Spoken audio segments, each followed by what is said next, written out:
दोस्तों नमस्कार। आज मेरे साथ राजेश कंडारी जी हैं जो कि वर्तमान में ब्लॉक प्रमुख हैं बीरो खाल के। और मैं आपके बारे में बताना चाहूँगा कि आप लगभग 25 साल से चौबट्टा खाल और बीरो खाल क्षेत्र की जो राजनीति है उसमें सक्रिय हैं। आपने 2012 में विधानसभा का जो चुनाव लड़ा था उस वक्त आप 5,000 से ज़्यादा वोट लाए थे वहाँ पे, और आपने दिखाया था कि कितना दमखम आप में है। हालांकि उस समय आप भाजपा और कांग्रेस से चुनाव नहीं लड़े थे। मैं ये मानूंगा कि आपके वो व्यक्तिगत वोट थे 5,000।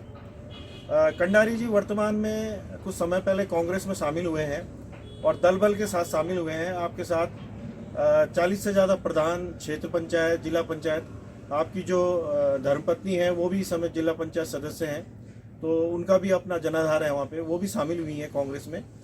और वर्तमान में आप वहाँ से विधायक के चुनाव के लिए कांग्रेस के टिकट की दावेदारी भी कर रहे हैं। और मुझे लगता है कि एक जेन्युइन दावा है इनका, क्योंकि 25 साल से ये क्षेत्र की राजनीति में न केवल सक्रिय हैं, इस समय ब्लॉक प्रमुख भी हैं वहाँ पे, पढ़े लिखे हैं और जो क्षेत्र की समस्याएं हैं उनको भी बखूबी समझते हैं। और जो मेरा पत्रकारिता का अनुभव है, मैं भी हमेशा सोचता हूँ कि जो स्थानीय प्रत्याशी है उसी को पार्टियों को टिकट भी देना चाहिए, चाहे वो भाजपा हो चाहे वो कांग्रेस हो। उनको ऐसे लोगों को टिकट देना चाहिए जिससे कि वो लोग क्षेत्र में जाके जन समस्याओं का समाधान भी कर सकें। तो आइए कंडारी जी से बातचीत करते हैं। कंडारी जी, जागो उत्तराखंड में आपका स्वागत करता हूँ। पिछले 25 साल से आप चौबट्टा खाल की राजनीति में सक्रिय हैं, तो थोड़ा सा आप अपना बैकग्राउंड बताइए कि लोग आपको नज़दीकी से जानना चाहते हैं, क्योंकि इस बार कांग्रेस के टिकट के दावेदार भी हैं आप उस विधानसभा से। तो थोड़ा सा अपनी एजुकेशन के बारे में और जो आपका शुरुआती राजनीतिक सफर रहा वो क्या रहा उसके बारे में बताइए।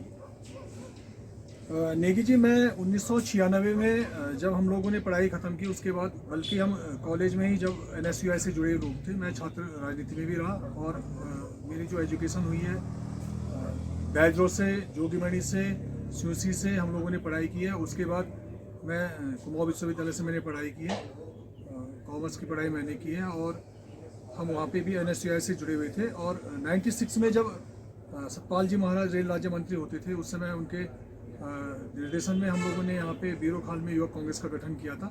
1996 से लेके और 2002 तक मैं लगातार वहाँ पे यूथ कांग्रेस का अध्यक्ष रहा। 2002 से लेके और 2006 तक मैं यूथ कांग्रेस का महासचिव रहा, प्रदेश महासचिव गढ़वाल मंडल इकाई का, क्योंकि उस समय गढ़वाल मंडल इकाई और कुमाऊं मंडल इकाई अलग अलग हुआ करती थी यूथ कांग्रेस में। और 2002 और 2007 के जो विधानसभा चुनाव हुए उसमें अमृता रावत जी जब कांग्रेस की प्रत्याशी होती थी, SUSI एक केंद्र स्थल था, बीरो खाल विधानसभा होती थी, हम लोगों ने कैंपेनिंग की। और दोनों बार 2002 और 2007 में हमने अमृता जी को वहाँ पे विधानसभा में एज ए कांग्रेस कार्यकर्ता के रूप में उनके साथ काम करके विधानसभा भेजने का काम किया।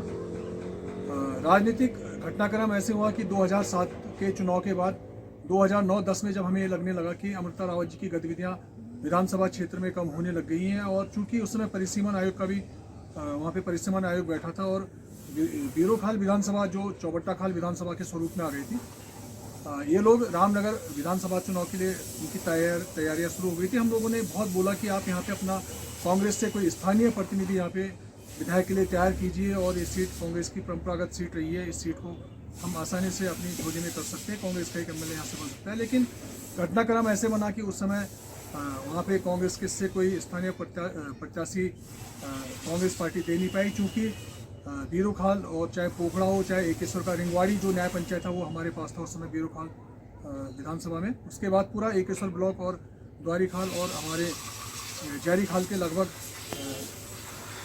27 पोलिंग बूथ वो भी इस विधानसभा में शामिल हो गए। तो 2012 में मैं चुनाव लड़ा और हम लोगों ने बहुत मजबूत तरीके से वहाँ पे चुनाव लड़ा। 5,000 मत हमें लगभग प्राप्त हुए थे वहाँ पे। निश्चित रूप से उसके बाद हम क्षेत्र में बने रहे। क्षेत्र में हमारी गतिविधियाँ, चूँकि हम सहकारिता से भी वहाँ पे काम करते थे, गढ़वाल मोटर यूजर्स में मैं वहाँ पे डिप्टी चेयरमैन रहा, मेरी मिसेज वहाँ पे क्षेत्र पंचायत सदस्य रही, और मैं एक बार डायरेक्टर भी रहा वहाँ पे यूजर्स में। तो लगातार हम सामाजिक क्षेत्रों से जुड़े हुए रहते थे। इस बार हमें वहाँ पे जनता के आशीर्वाद से, जनता के सहयोग से मैं इस समय ब्लॉक प्रमुख बीरो खाल बना, और जो मेरी वाइफ है राधा कंडारी वो जिला पंचायत सदस्य पौड़ी की सदस्य हैं, और सीली वार्ड से वो मेंबर हैं, वहाँ पे सदस्य हैं जिला पंचायत की। तो बात अगर कांग्रेस पृष्ठभूमि की आती है तो मेरे पिताजी जिला महासचिव होते थे कांग्रेस जिला कांग्रेस कमेटी के, और हम लोगों की पारिवारिक पृष्ठभूमि चंद्रमोहन सिंह नेगी जी जब चुनाव लड़ते थे तो हम बहुत छोटे छोटे थे। मेरे को अभी भी ध्यान है कि जात पर न पात पर, इंदिरा जी की बात पर मोहन लगेगी हाथ पर, ये नारा बुलंद होता था और एक जोश भरने वाला नारा होता था। हम लोग छोटे छोटे स्कूली बच्चे होते थे और इस नारे को वहाँ पे उस समय जब वो रात को रुके रहते थे, सुबह उनको दौड़ों पे निकलना होता था। उससे पहले अपने ड्राइवर को बोलते थे कि इन बच्चों को घुमा के लाओ। तो हम बैज रोड शुसी से बैज रोड 3 किलोमीटर घूमने आते थे और जोर जोर से उत्साहित होकर नारे लगाते थे। तो संदेह नहीं होना चाहिए कि हम लोग कांग्रेस पृष्ठभूमि से कोई ताल्लुकात नहीं रखते हैं। निश्चित रूप से कांग्रेस से हम सब लोगों का एक नाता है। जहाँ तक बात आती है चौबट्टाखाल विधानसभा की दावेदारी की, तो अगर पार्टी हाईकमान ने आदेश किया, पार्टी हाईकमान ने हमें निर्देशित किया कि आपको चुनाव लड़ना है, तो निश्चित रूप से मैं वहाँ पे चुनाव के लिए अपनी दावेदारी प्रस्तुत करूँगा। कंडारी जी से एक सवाल और है मेरा। कंडारी जी, क्या विजन लेके आप, अगर आपको टिकट मिलता है कांग्रेस का, तो जिस तरह से हमने देखा है कि वहाँ पे समस्याओं का अंबार है चौबट्टाखाल विधानसभा। हालांकि सतपाल महाराज जी जैसे कद्दावर नेता वहाँ से रहे, चाहे वो कांग्रेस में रहे चाहे भाजपा में है, लगातार वो सांसद भी रहे, विधायक भी रहे, मंत्री भी रहे। अभी वर्तमान में उनके पास PWD है, पर्यटन है, संस्कृति है, जलागम है, सिंचाई मंत्रालय है, कई मंत्रालय उनके पास है। लेकिन उस क्षेत्र से हमेशा ये आवाज़ उठती है कि सड़कें हमारे पास नहीं है। सड़कें हैं तो सड़कों की हालत ख़राब है, अस्पतालों में डॉक्टर नहीं है, स्कूलों की हालत ख़राब है। मतलब मूलभूत आवश्यकताओं के लिए भी चौबट्टाखाल तरस रहा है। और यहाँ तक कि जनपद की भी, अलग जनपद की मांग भी वहाँ से उठती है कि हम रामनगर के ज़्यादा नज़दीक हैं, पौड़ी हमारे लिए दूर है। तो इस तरह की स्थितियाँ वहाँ बन चुकी हैं। तो अगर आपको कांग्रेस मौका देती है तो क्या विजन लेके आप जनता के बीच में जाएंगे और किन चीज़ों को आप फौरी तौर पे वहाँ पे समाधान करना चाहेंगे? देखिए, मुख्यतः नेगी जी मैं आपको बताऊं कि क्षेत्रीय विकास और महंगाई एक राष्ट्रव्यापी समस्या है। और क्षेत्रीय विकास की अगर मैं बात करूं, चूँकि किसी भी राजनीतिक दल के अगर आप कार्यकर्ता हो, चाहे आप कांग्रेस के कार्यकर्ता हो चाहे भारतीय जनता पार्टी के कार्यकर्ता हो, और एक जिम्मेदार पदाधिकारी, दोनों में बहुत अंतर आ जाता है। मैंने स्वयं महसूस किया कि जब से मैं ब्लॉक प्रमुख बना तो हम लोगों के ऊपर जनता की एक बहुत बड़ी उम्मीद रहती है। क्योंकि चाहे ग्राम पंचायत प्रधान हो, क्षेत्र पंचायत सदस्य हो, ये लोग ग्रामीण स्तर की, अपने गांव स्तर की, वार्ड स्तर की समस्याएं जनप्रतिनिधि होने के नाते हमारे पास लाते हैं। और हम लोगों की एक नैतिक जिम्मेदारी होती है कि इनकी हम लोग गहन जांच पड़ताल करके प्राथमिकता के आधार पे जो भी उस समय संसाधन या जो भी विभाग सक्रिय रहते हैं, या जैसे आप कह रहे हैं कि हमारे जो विधायक हैं, क्षेत्रीय विधायक, एक हैवीवेट, एक जिम्मेदार मंत्री हैं इस समय सरकार में। चाहे लोक निर्माण विभाग की बात करें, चाहे हम पर्यटन की बात करें, चाहे सिंचाई की बात करें, चाहे हम लघु सिंचाई की बात करें, ये बहुत अच्छे विभाग जो कि जनता से सीधे, जो पब्लिकली जुड़े हुए डिपार्टमेंट हैं, उनके पास थे। जब एक जिम्मेदार पदाधिकारी होने के नाते तमाम ग्रामीण क्षेत्रों से जो ग्रामीण प्रतिनिधि थे, उनके माध्यम से हमारे पास से बातें आती थी, चाहे सड़कों की हो। सड़कों की अगर बात करेंगे तो अभी भी पूरे विकास खंड बीरोखाल के अंदर, चाहे पोखड़ा हो चाहे एकेश्वर के अंदर हो, कई ब्रांच सड़कें ऐसी हैं जिनको मेन मुख्य जो राज्य मार्ग है हमारे, उन पे मिलना है। या जैसे हमारे यहाँ पे NH 121 है, 121 से मिलना है। बरसों से, पिछले 5-5, 10-10 सालों से अधर में लटकी हुई है। और 10 सालों से तो आप ये मान के चलो कि विकास का पहिया पूरी तरह थम चुका है।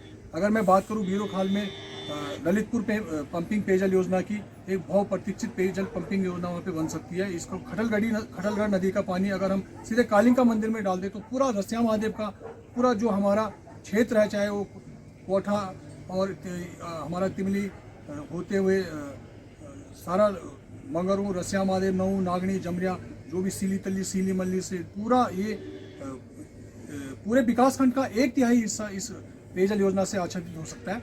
अगर हम बात करेंगे कि फिर नयार नदी से हम इसको, अगर इस पानी को लिफ्ट कर दें हम जोगीमणि में, जोगीमणि पेयजल पंपिंग योजना, तो बहुत ही बड़ा, ये मान के चलिए कि पूरा 2/3 विकास खंड इससे आच्छादित हो जाएगा।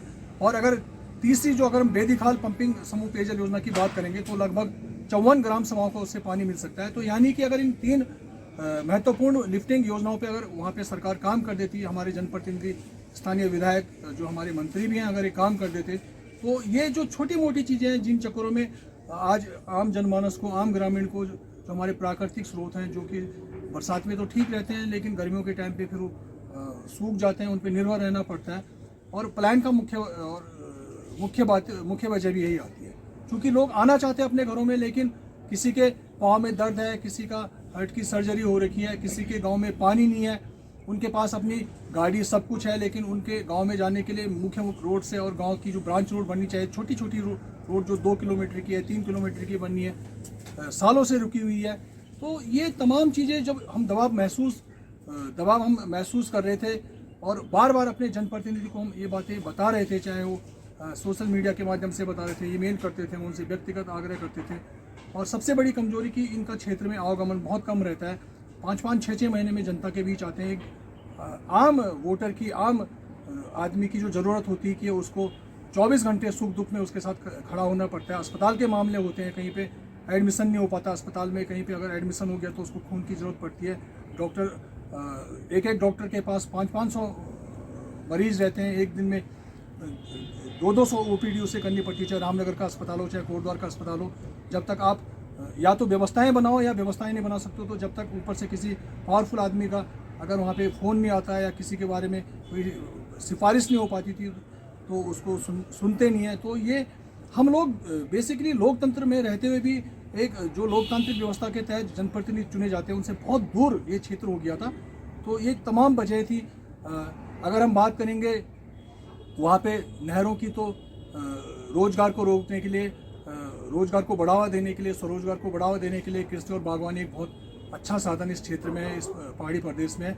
लेकिन नहरों की हालत खस्ता हो रखी है। मेरे यहाँ से लगभग 3 करोड़ रुपए का एक प्रोजेक्ट नाबार्ड के लिए नहरों की मरम्मत के लिए लघु सिंचाई का पिछले 5 सालों से शासन में लंबित पड़ा हुआ है। आप लगा लीजिए इससे शर्मसार क्या होगा कि जब हमारे क्षेत्रीय विधायक वहाँ पे राज्य के सिंचाई के मंत्री हैं, लघु सिंचाई के मंत्री हैं, बावजूद वो काम नहीं हो पा रहा है। मैं बात करूँ, अगर सिवसी झील की बात करूँ मैं, या मैं खैरासैंड झील की बात करूँ, या मैं सतपुली झील की बात करूँ, 3 महत्वपूर्ण झीलें थी जिनकी DPR फाइनल हो चुकी थी, EFC फाइनल हो चुकी है, शासन स्तर पे खाली पैसा रिलीज होना है।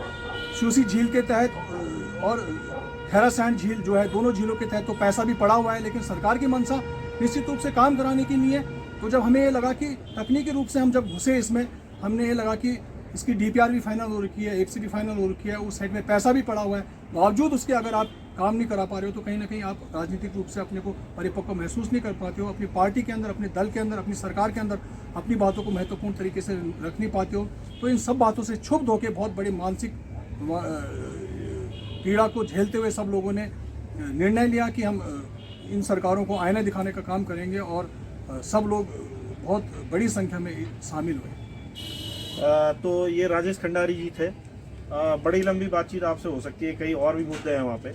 मैं आपको फिलहाल शुभकामना दे रहा हूँ कि आपको कांग्रेस समझे, योग्य समझे कि आपको टिकट मिले और भविष्य में आप वहाँ से चुनाव जीतें। और जिस तरह का आप विजन है, जिस तरह की आपकी समझ है स्थानीय समस्याओं की, उन समस्याओं का आप बेहतर तरीके से समाधान करें, जो कि संभवतः सतपाल महाराज जी जैसा कद्दावर मंत्री नहीं कर सका।